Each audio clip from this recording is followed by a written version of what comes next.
कल्पना कीजिए एक ऐसा देश जो अपनी सख्त नीतियों और रहस्यमयी शासन के लिए विश्व भर में जाना जाता है, उत्तर कोरिया। यह वही देश है जहां लोकतंत्र की बात करना भी अपराध माना जाता है। लेकिन एक दिन इस देश की राजधानी प्योंगयांग में एक ऐसा आयोजन हुआ जिसने पूरी दुनिया को हैरान कर दिया।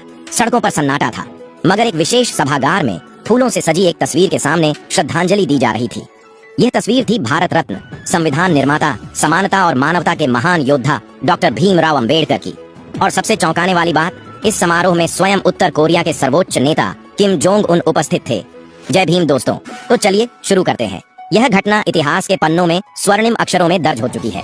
उत्तर कोरिया जैसे देश में जहां विदेशी नेताओं को शायद ही कभी याद किया जाता है, बाबा साहेब अम्बेडकर को इस तरह सम्मानित करना उनके वैश्विक योगदान का जीवंत प्रमाण है। यह केवल एक श्रद्धांजलि नहीं थी, बल्कि दुनिया के सबसे बंद देश की ओर से समानता, स्वतंत्रता और बंधुत्व के मूल्यों को नमन था। किम जोंग उन ने इस अवसर पर एक संक्षिप्त लेकिन प्रभावशाली भाषण दिया।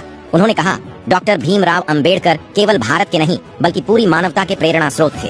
उन्होंने सदियों पुराने अन्याय को चुनौती दी और एक ऐसा मार्ग दिखाया जो हर इंसान को सम्मान और गरिमा के साथ जीने का अधिकार देता है। आज हम उत्तर कोरिया में उनके आदर्शों को सलाम करते हैं। इस समारोह की तैयारियां कई हफ्तों पहले शुरू हो गई थी। उत्तर कोरिया की सरकार ने भारतीय दूतावास से संपर्क कर बाबा साहेब के जीवन और उनके संघर्षों पर आधारित सामग्री मंगवाई।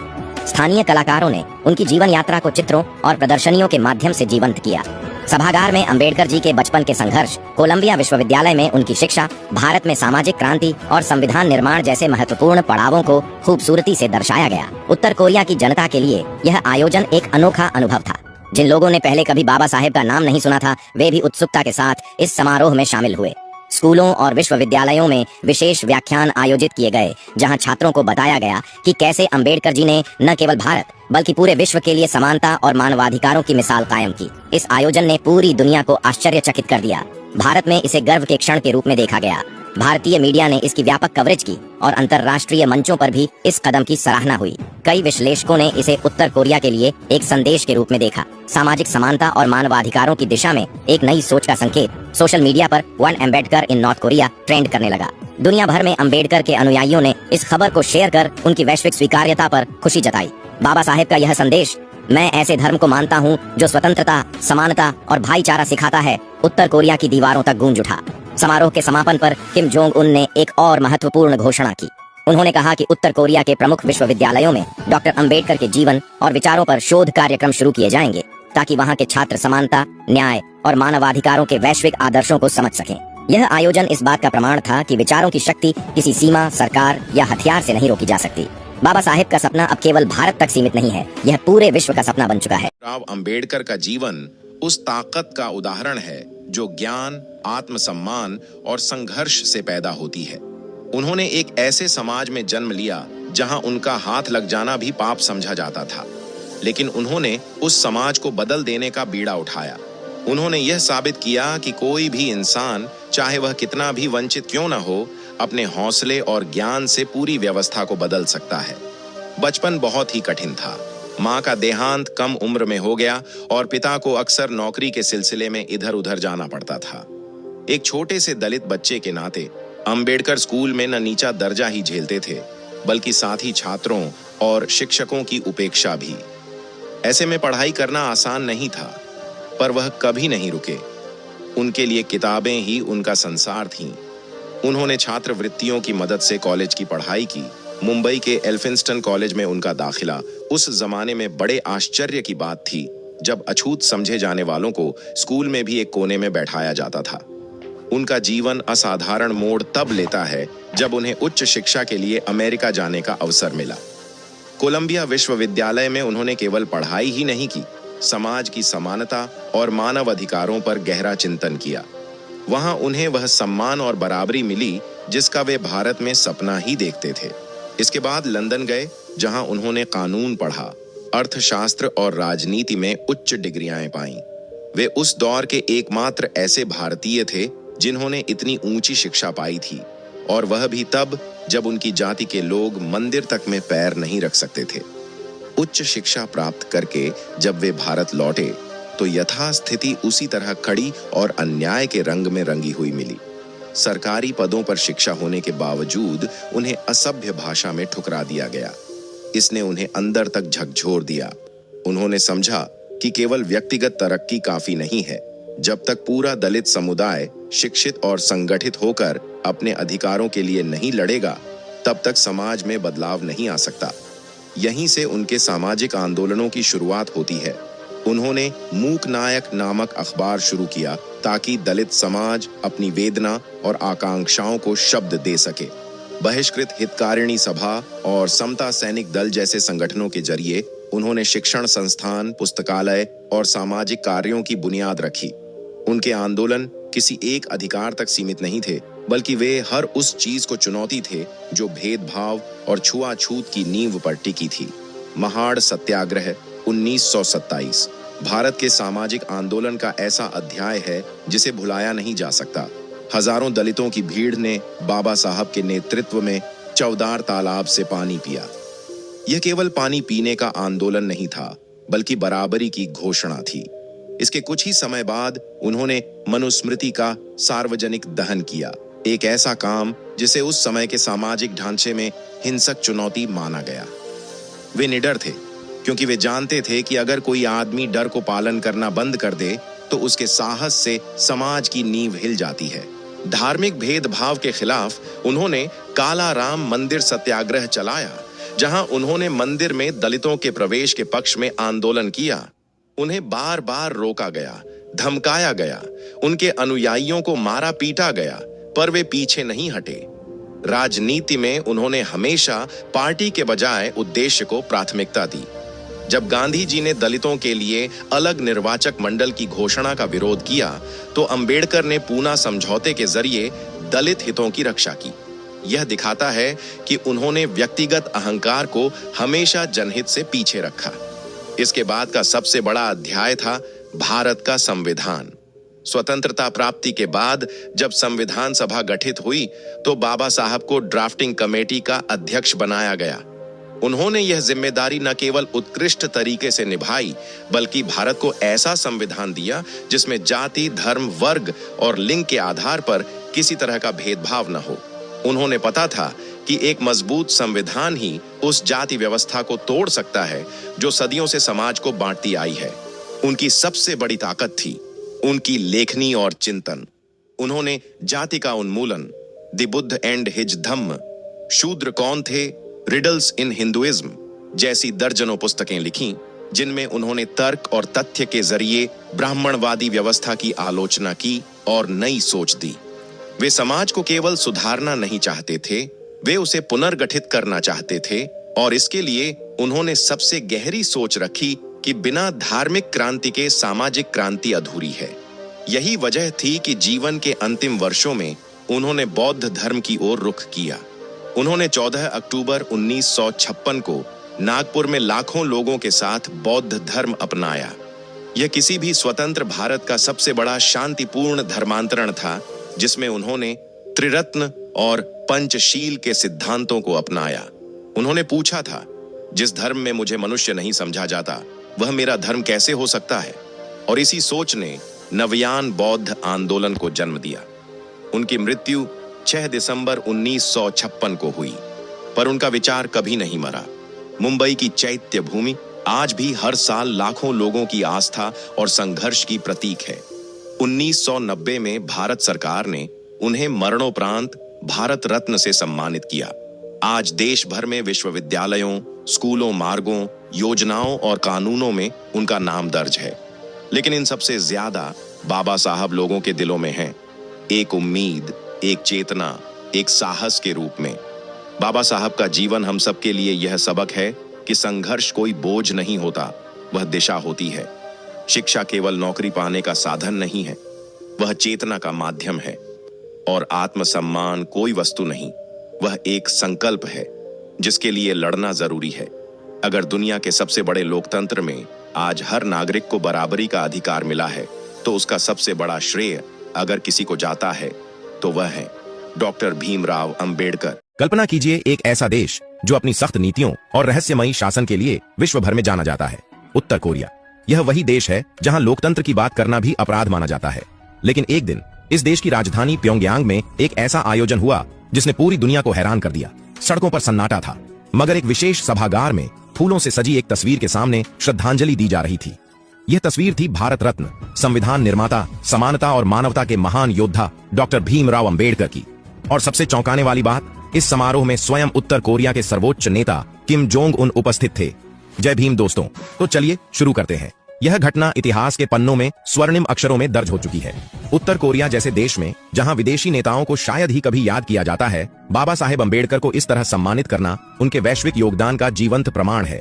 यह केवल एक श्रद्धांजलि नहीं थी, बल्कि दुनिया के सबसे बंद देश की ओर से समानता, स्वतंत्रता और बंधुत्व के मूल्यों को नमन था। किम जोंग उन ने इस अवसर पर एक संक्षिप्त लेकिन प्रभावशाली भाषण दिया। उन्होंने कहा, डॉक्टर भीमराव अंबेडकर केवल भारत के नहीं बल्कि पूरी मानवता के प्रेरणा स्रोत थे। उन्होंने सदियों पुराने अन्याय को चुनौती दी और एक ऐसा मार्ग दिखाया जो हर इंसान को सम्मान और गरिमा के साथ जीने का अधिकार देता है। आज हम उत्तर कोरिया में उनके आदर्शों को सलाम करते हैं। इस समारोह की तैयारियां कई हफ्तों पहले शुरू हो गई थी।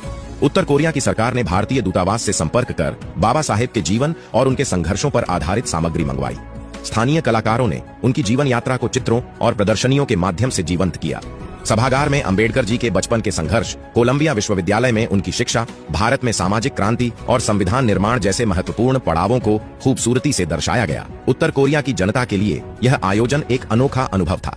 जिन लोगों ने पहले कभी बाबा साहेब का नाम नहीं सुना था, वे भी उत्सुकता के साथ इस समारोह में शामिल हुए। स्कूलों और विश्वविद्यालयों में विशेष व्याख्यान आयोजित किए गए, जहां छात्रों को बताया गया कि कैसे अंबेडकर जी ने न केवल भारत बल्कि पूरे विश्व के लिए समानता और मानवाधिकारों की मिसाल कायम की। इस आयोजन ने पूरी दुनिया को आश्चर्यचकित कर दिया। भारत में इसे गर्व के क्षण के रूप में देखा गया। भारतीय मीडिया ने इसकी व्यापक कवरेज की और अंतर्राष्ट्रीय मंचों पर भी इस कदम की सराहना हुई। कई विश्लेषकों ने इसे उत्तर कोरिया के लिए एक संदेश के रूप में देखा, सामाजिक समानता और मानवाधिकारों की दिशा में एक नई सोच का संकेत। सोशल मीडिया पर वन अम्बेडकर इन नॉर्थ कोरिया ट्रेंड करने लगा। दुनिया भर में अंबेडकर के अनुयायियों ने इस खबर को शेयर कर उनकी वैश्विक स्वीकार्यता पर खुशी जताई। बाबा साहेब का यह संदेश, मैं ऐसे धर्म को मानता हूं जो स्वतंत्रता, समानता और भाईचारा सिखाता है, उत्तर कोरिया की दीवारों तक गूंज उठा। समारोह के समापन पर किम जोंग उन ने एक और महत्वपूर्ण घोषणा की। उन्होंने कहा कि उत्तर कोरिया के प्रमुख विश्वविद्यालयों में डॉक्टर अंबेडकर के जीवन और विचारों पर शोध कार्यक्रम शुरू किए जाएंगे, ताकि वहां के छात्र समानता, न्याय और मानवाधिकारों के वैश्विक आदर्शों को समझ सकें। यह आयोजन इस बात का प्रमाण था कि विचारों की शक्ति किसी सीमा, सरकार या हथियार से नहीं रोकी जा सकती। बाबा साहेब का सपना अब केवल भारत तक सीमित नहीं है, यह पूरे विश्व का सपना बन चुका है। राव अंबेडकर का जीवन उस ताकत का उदाहरण है जो ज्ञान, आत्मसम्मान और संघर्ष से पैदा होती है।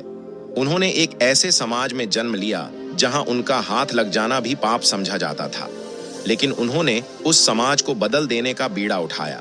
उन्होंने यह साबित किया कि कोई भी इंसान, चाहे वह कितना भी वंचित क्यों न हो, अपने हौसले और ज्ञान से पूरी व्यवस्था को बदल सकता है। बचपन बहुत ही कठिन था। माँ का देहांत कम उम्र में हो गया और पिता को अक्सर नौकरी के सिलसिले में इधर उधर जाना पड़ता था। एक छोटे से दलित बच्चे के नाते अंबेडकर स्कूल में न नीचा दर्जा ही झेलते थे, बल्कि साथी छात्रों और शिक्षकों की उपेक्षा भी। ऐसे में पढ़ाई करना आसान नहीं था, पर वह कभी नहीं रुके। उनके लिए किताबें ही उनका संसार थीं। उन्होंने छात्रवृत्तियों की मदद से कॉलेज की पढ़ाई की। मुंबई के एल्फिंस्टन कॉलेज में उनका दाखिला उस जमाने में बड़े आश्चर्य की बात थी, जब अछूत समझे जाने वालों को स्कूल में भी एक कोने में बैठाया जाता था। उनका जीवन असाधारण मोड़ तब लेता है जब उन्हें उच्च शिक्षा के लिए अमेरिका जाने का अवसर मिला। कोलंबिया विश्वविद्यालय में उन्होंने केवल पढ़ाई ही नहीं की, समाज की समानता और मानव अधिकारों पर गहरा चिंतन किया। वहां उन्हें वह सम्मान और बराबरी मिली जिसका वे भारत में सपना ही देखते थे। इसके बाद लंदन गए, जहां उन्होंने कानून पढ़ा, अर्थशास्त्र और राजनीति में उच्च डिग्रियां पाईं। वे उस दौर के एकमात्र ऐसे भारतीय थे जिन्होंने इतनी ऊंची शिक्षा पाई थी, और वह भी तब जब उनकी जाति के लोग मंदिर तक में पैर नहीं रख सकते थे। उच्च शिक्षा प्राप्त करके जब वे भारत लौटे तो यथास्थिति उसी तरह खड़ी और अन्याय के रंग में रंगी हुई मिली। सरकारी पदों पर शिक्षा होने के बावजूद उन्हें असभ्य भाषा में ठुकरा दिया गया। इसने उन्हें अंदर तक झकझोर दिया। उन्होंने समझा कि केवल व्यक्तिगत तरक्की काफी नहीं है। जब तक पूरा दलित समुदाय शिक्षित और संगठित होकर अपने अधिकारों के लिए नहीं लड़ेगा, तब तक समाज में बदलाव नहीं आ सकता। यहीं से उनके सामाजिक आंदोलनों की शुरुआत होती है। उन्होंने मूक नायक नामक अखबार शुरू किया ताकि दलित समाज अपनी वेदना और आकांक्षाओं को शब्द दे सके। बहिष्कृत हितकारिणी सभा और समता सैनिक दल जैसे संगठनों के जरिए उन्होंने शिक्षण संस्थान, पुस्तकालय और सामाजिक कार्यों की बुनियाद रखी। उनके आंदोलन किसी एक अधिकार तक सीमित नहीं थे, बल्कि वे हर उस चीज को चुनौती थे जो भेदभाव और छुआछूत की नींव पर टिकी थी। महाड़ सत्याग्रह 1927 भारत के सामाजिक आंदोलन का ऐसा अध्याय है जिसे भुलाया नहीं जा सकता। हजारों दलितों की भीड़ ने बाबा साहब के नेतृत्व में चौदार तालाब से पानी पिया। यह केवल पानी पीने का आंदोलन नहीं था, बल्कि बराबरी की घोषणा थी। इसके कुछ ही समय बाद उन्होंने मनुस्मृति का सार्वजनिक दहन किया, एक ऐसा काम जिसे उस समय के सामाजिक ढांचे में हिंसक चुनौती माना गया। वे निडर थे, क्योंकि वे जानते थे कि अगर कोई आदमी डर को पालन करना बंद कर दे तो उसके साहस से समाज की नींव हिल जाती है। धार्मिक भेदभाव के खिलाफ उन्होंने काला राम मंदिर सत्याग्रह चलाया, जहां उन्होंने मंदिर में दलितों के प्रवेश के पक्ष में आंदोलन किया। उन्हें बार बार रोका गया, धमकाया गया, उनके अनुयायियों को मारा पीटा गया, पर वे पीछे नहीं हटे। राजनीति में उन्होंने हमेशा पार्टी के बजाय उद्देश्य को प्राथमिकता दी। जब गांधी जी ने दलितों के लिए अलग निर्वाचक मंडल की घोषणा का विरोध किया, तो अंबेडकर ने पूना समझौते के जरिए दलित हितों की रक्षा की। यह दिखाता है कि उन्होंने व्यक्तिगत अहंकार को हमेशा जनहित से पीछे रखा। इसके बाद का सबसे बड़ा अध्याय था भारत का संविधान। स्वतंत्रता प्राप्ति के बाद जब संविधान सभा गठित हुई तो बाबा साहब को ड्राफ्टिंग कमेटी का अध्यक्ष बनाया गया। उन्होंने यह जिम्मेदारी न केवल उत्कृष्ट तरीके से निभाई, बल्कि भारत को ऐसा संविधान दिया जिसमें जाति, धर्म, वर्ग और लिंग के आधार पर किसी तरह का भेदभाव न हो। उन्होंने पता था कि एक मजबूत संविधान ही उस जाति व्यवस्था को तोड़ सकता है जो सदियों से समाज को बांटती आई है। उनकी सबसे बड़ी ताकत थी उनकी लेखनी और चिंतन। उन्होंने जाति का उन्मूलन, द बुद्ध एंड हिज धम्म, शूद्र कौन थे, रिडल्स इन हिंदुइज्म जैसी दर्जनों पुस्तकें लिखीं, जिनमें उन्होंने तर्क और तथ्य के जरिए ब्राह्मणवादी व्यवस्था की आलोचना की और नई सोच दी। वे समाज को केवल सुधारना नहीं चाहते थे, वे उसे पुनर्गठित करना चाहते थे, और इसके लिए उन्होंने सबसे गहरी सोच रखी कि बिना धार्मिक क्रांति के सामाजिक क्रांति अधूरी है। यही वजह थी कि जीवन के अंतिम वर्षों में उन्होंने बौद्ध धर्म की ओर रुख किया। उन्होंने 14 अक्टूबर 1956 को नागपुर में लाखों लोगों के साथ बौद्ध धर्म अपनाया। यह किसी भी स्वतंत्र भारत का सबसे बड़ा शांतिपूर्ण धर्मांतरण था, जिसमें उन्होंने त्रिरत्न और पंचशील के सिद्धांतों को अपनाया। उन्होंने पूछा था, जिस धर्म में मुझे मनुष्य नहीं समझा जाता, वह मेरा धर्म कैसे हो सकता है? और इसी सोच ने नवयान बौद्ध आंदोलन को जन्म दिया। उनकी मृत्यु 6 दिसंबर 1956 को हुई, पर उनका विचार कभी नहीं मरा। मुंबई की चैत्य भूमि आज भी हर साल लाखों लोगों की आस्था और संघर्ष की प्रतीक है।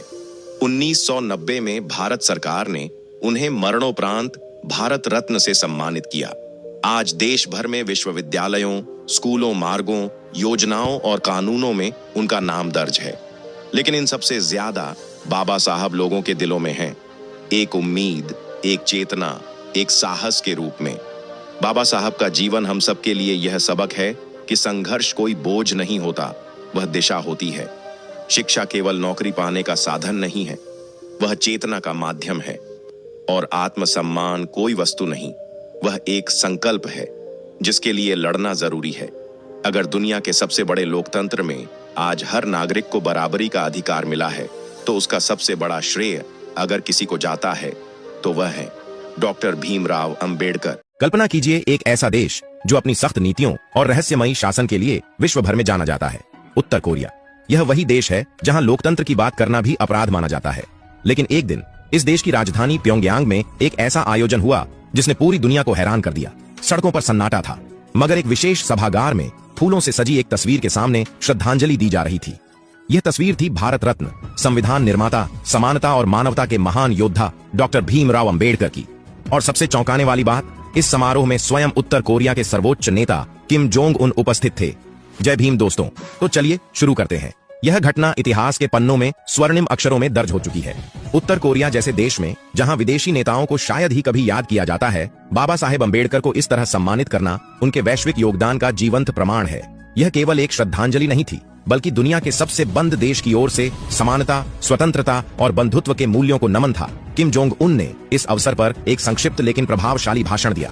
उन्होंने कहा, डॉक्टर भीमराव अंबेडकर केवल भारत के नहीं बल्कि पूरी मानवता के प्रेरणा स्रोत थे।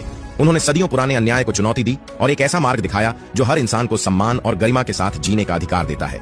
आज हम उत्तर कोरिया में उनके आदर्शों को सलाम करते हैं। इस समारोह की तैयारियां कई हफ्तों पहले शुरू हो गई थीं। उत्तर कोरिया की सरकार ने भारतीय दूतावास से संपर्क कर बाबा साहेब के जीवन और उनके संघर्षों पर आधारित सामग्री मंगवाई। स्थानीय कलाकारों ने उनकी जीवन यात्रा को चित्रों और प्रदर्शनियों के माध्यम से जीवंत किया। सभागार में अंबेडकर जी के बचपन के संघर्ष, कोलंबिया विश्वविद्यालय में उनकी शिक्षा, भारत में सामाजिक क्रांति और संविधान निर्माण जैसे महत्वपूर्ण पड़ावों को खूबसूरती से दर्शाया गया। उत्तर कोरिया की जनता के लिए यह आयोजन एक अनोखा अनुभव था। जिन लोगों ने पहले कभी बाबा साहेब का नाम नहीं सुना था, वे भी उत्सुकता के साथ इस समारोह में शामिल हुए। स्कूलों और विश्वविद्यालयों में विशेष व्याख्यान आयोजित किए गए, जहां छात्रों को बताया गया कि कैसे अंबेडकर जी ने न केवल भारत बल्कि पूरे विश्व के लिए समानता और मानवाधिकारों की मिसाल कायम की। इस आयोजन ने पूरी दुनिया को आश्चर्यचकित कर दिया। भारत में इसे गर्व के क्षण के रूप में देखा गया। भारतीय मीडिया ने इसकी व्यापक कवरेज की और अंतर्राष्ट्रीय मंचों पर भी इस कदम की सराहना हुई। कई विश्लेषकों ने इसे उत्तर कोरिया के लिए एक संदेश के रूप में देखा, सामाजिक समानता और मानवाधिकारों की दिशा में एक नई सोच का संकेत। सोशल मीडिया पर वन अम्बेडकर इन नॉर्थ कोरिया ट्रेंड करने लगा। दुनिया भर में अम्बेडकर के अनुयायियों ने इस खबर को शेयर कर उनकी वैश्विक स्वीकार्यता पर खुशी जताई। बाबा साहेब का यह संदेश, मैं ऐसे धर्म को मानता हूँ जो स्वतंत्रता, समानता और भाईचारा सिखाता है, उत्तर कोरिया की दीवारों तक गूंज उठा।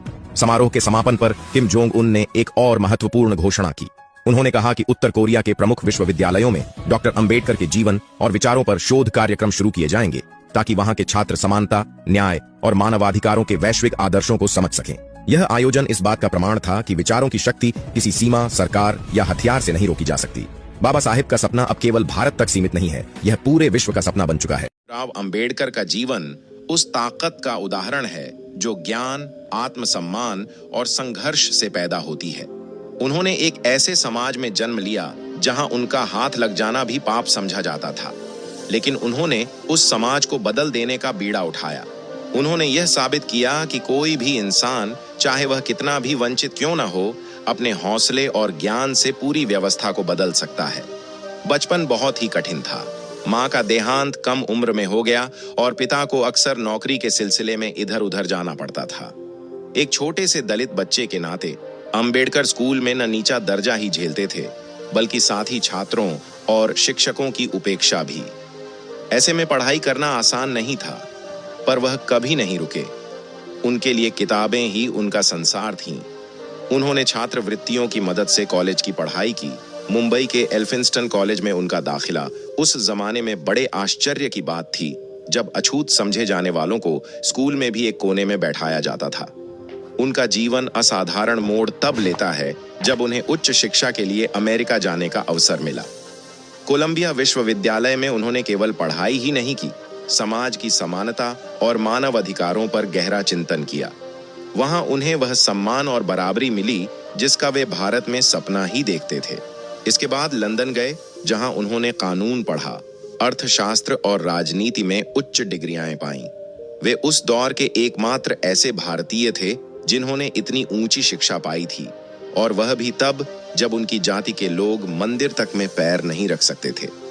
उच्च शिक्षा प्राप्त करके जब वे भारत लौटे तो यथास्थिति उसी तरह कड़ी और अन्याय के रंग में रंगी हुई मिली। सरकारी पदों पर शिक्षा होने के बावजूद उन्हें असभ्य भाषा में ठुकरा दिया गया। इसने उन्हें अंदर तक झकझोर दिया। उन्होंने समझा कि केवल व्यक्तिगत तरक्की काफी नहीं है। जब तक पूरा दलित समुदाय शिक्षित और संगठित होकर अपने अधिकारों के लिए नहीं लड़ेगा, तब तक समाज में बदलाव नहीं आ सकता। यहीं से उनके सामाजिक आंदोलनों की शुरुआत होती है। उन्होंने मूक नायक नामक अखबार शुरू किया ताकि दलित समाज अपनी वेदना और आकांक्षाओं को शब्द दे सके। बहिष्कृत हितकारिणी सभा और समता सैनिक दल जैसे संगठनों के जरिए उन्होंने शिक्षण संस्थान, पुस्तकालय और सामाजिक कार्यों की बुनियाद रखी। उनके आंदोलन किसी एक अधिकार तक सीमित नहीं थे, बल्कि वे हर उस चीज को चुनौती थे जो भेदभाव और छुआछूत की नींव पर टिकी थी। महाड़ सत्याग्रह 1927 भारत के सामाजिक आंदोलन का ऐसा अध्याय है जिसे भुलाया नहीं जा सकता। हजारों दलितों की भीड़ ने बाबा साहब के नेतृत्व में चौदार तालाब से पानी पिया। यह केवल पानी पीने का आंदोलन नहीं था, बल्कि बराबरी की घोषणा थी। इसके कुछ ही समय बाद उन्होंने मनुस्मृति का सार्वजनिक दहन किया, एक ऐसा काम जिसे उस समय के सामाजिक ढांचे में हिंसक चुनौती माना गया। वे निडर थे, क्योंकि वे जानते थे कि अगर कोई आदमी डर को पालन करना बंद कर दे तो उसके साहस से समाज की नींव हिल जाती है। धार्मिक भेदभाव के खिलाफ उन्होंने काला राम मंदिर सत्याग्रह चलाया, जहां उन्होंने मंदिर में दलितों के प्रवेश के पक्ष में आंदोलन किया। उन्हें बार बार रोका गया, धमकाया गया, उनके अनुयायियों को मारा पीटा गया, पर वे पीछे नहीं हटे। राजनीति में उन्होंने हमेशा पार्टी के बजाय उद्देश्य को प्राथमिकता दी। जब गांधी जी ने दलितों के लिए अलग निर्वाचक मंडल की घोषणा का विरोध किया, तो अंबेडकर ने पूना समझौते के जरिए दलित हितों की रक्षा की। यह दिखाता है कि उन्होंने व्यक्तिगत अहंकार को हमेशा जनहित से पीछे रखा। इसके बाद का सबसे बड़ा अध्याय था भारत का संविधान। स्वतंत्रता प्राप्ति के बाद जब संविधान सभा गठित हुई, तो बाबा साहब को ड्राफ्टिंग कमेटी का अध्यक्ष बनाया गया। उन्होंने यह जिम्मेदारी न केवल उत्कृष्ट तरीके से निभाई, बल्कि भारत को ऐसा संविधान दिया जिसमें जाति, धर्म, वर्ग और लिंग के आधार पर किसी तरह का भेदभाव न हो। उन्होंने पता था कि एक मजबूत संविधान ही उस जाति व्यवस्था को तोड़ सकता है जो सदियों से समाज को बांटती आई है। उनकी सबसे बड़ी ताकत थी उनकी लेखनी और चिंतन। उन्होंने जाति का उन्मूलन, द बुद्ध एंड हिज धम्म, शूद्र कौन थे, रिडल्स इन हिंदुइज्म जैसी दर्जनों पुस्तकें लिखीं, जिनमें उन्होंने तर्क और तथ्य के जरिए ब्राह्मणवादी व्यवस्था की आलोचना की और नई सोच दी। वे समाज को केवल सुधारना नहीं चाहते थे, वे उसे पुनर्गठित करना चाहते थे, और इसके लिए उन्होंने सबसे गहरी सोच रखी कि बिना धार्मिक क्रांति के सामाजिक क्रांति अधूरी है। यही वजह थी कि जीवन के अंतिम वर्षों में उन्होंने बौद्ध धर्म की ओर रुख किया। उन्होंने 14 अक्टूबर 1956 को नागपुर में लाखों लोगों के साथ बौद्ध धर्म अपनाया। यह किसी भी स्वतंत्र भारत का सबसे बड़ा शांतिपूर्ण धर्मांतरण था, जिसमें उन्होंने त्रिरत्न और पंचशील के सिद्धांतों को अपनाया। उन्होंने पूछा था, जिस धर्म में मुझे मनुष्य नहीं समझा जाता, वह मेरा धर्म कैसे हो सकता है? और इसी सोच ने नवयान बौद्ध आंदोलन को जन्म दिया। उनकी मृत्यु 6 दिसंबर 1956 को हुई, पर उनका विचार कभी नहीं मरा। मुंबई की चैत्य भूमि आज भी हर साल लाखों लोगों की आस्था और संघर्ष की प्रतीक है। 1990 में भारत सरकार ने उन्हें मरणोपरांत भारत रत्न से सम्मानित किया। आज देश भर में विश्वविद्यालयों, स्कूलों, मार्गों, योजनाओं और कानूनों में उनका नाम दर्ज है। लेकिन इन सबसे ज्यादा बाबा साहब लोगों के दिलों में हैं, एक उम्मीद, एक चेतना, एक साहस के रूप में। बाबा साहब का जीवन हम सब के लिए यह सबक है कि संघर्ष कोई बोझ नहीं होता, वह दिशा होती है। शिक्षा केवल नौकरी पाने का साधन नहीं है, वह चेतना का माध्यम है। और आत्मसम्मान कोई वस्तु नहीं, वह एक संकल्प है जिसके लिए लड़ना जरूरी है। अगर दुनिया के सबसे बड़े लोकतंत्र में आज हर नागरिक को बराबरी का अधिकार मिला है, तो उसका सबसे बड़ा श्रेय अगर किसी को जाता है तो वह है डॉक्टर भीमराव अंबेडकर।